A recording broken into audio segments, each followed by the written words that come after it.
Magandang hapon sa inyo! Ayan, ipapakita ko sa inyo ngayon kung paano tayo maghugas ng ating mga pinaglutuan at pinagkainan ng mga gamit sa kusina. Okay, so una ay uunahin natin paghugas o pagsabon ang baso o glassware. So yan, gagamit tayo ng sponge. Ito yung sponge. So gagamit din tayo ng sabon, no? Dishwashing liquid. Siyempre, hugasan natin siya ng maayos. At pwede tayong gumamit ng tray para hindi dami ang tubig dito sa sink natin, no? Ayan. Pangalawa ay ang ating mga kubyertos. So, kasama ang bread knife sa kubyertos natin. Yan, sasabunin natin. Okay, pangatlo ay ang ating plate. No? Yung plate ang ating huhugasan. Yan, sasabunin muna natin. Yan, plate. Tapos, pang-apat, ang sasabunin natin ay ang shansi. Ito ang shansi. Yan.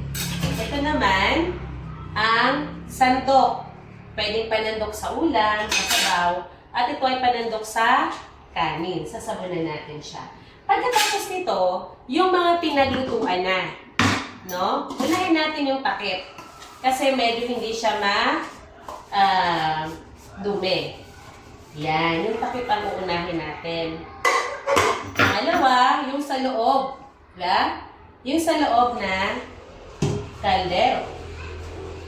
At saka, meron tayong kawali. Yan, sasabunan natin siya lahat. Meron naman tayong tinatawag na scoring pad.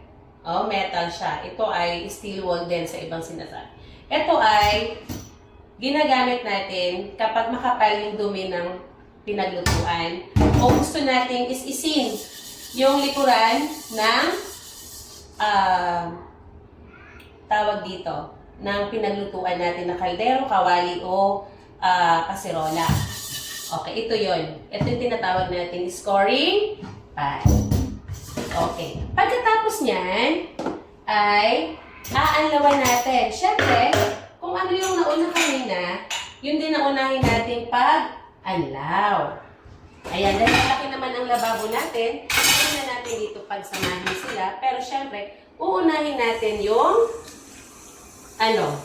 yung baso pa rin o glassware. Ayan. Tapos, meron tayong dish drainer. So ito, dish drainer ito. Pwede natin siyang ilagay dito yung ating pinaghugasan. Yung malinis na. Pag wala namang dish drainer, pwede natin gamitin ang langgana o kaya ito. Sunod pa rin natin ang kubyertos. Yan. Pagkatapos ng kubyertos, sunod natin ang plato. O, plato, mangkok, yan. Sunod natin pag-anlaw. Ayan. Okay. Pagkatapos ng plato at mangkok, isusunod na natin ang sandok. Panandok ng kanin. Ito naman, panandok ng ulam. Yan. At ito naman ang shansi. Yan.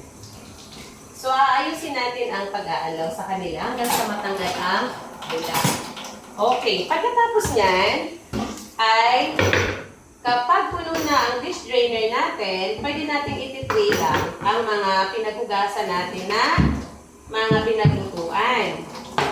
Siyempre, unahin pa rin natin ang takip. Yan. Kasi hindi siya masyado madumi. No? Takip. So, may space pa tayo sa dish drainer, pwede pa natin siya ilagay.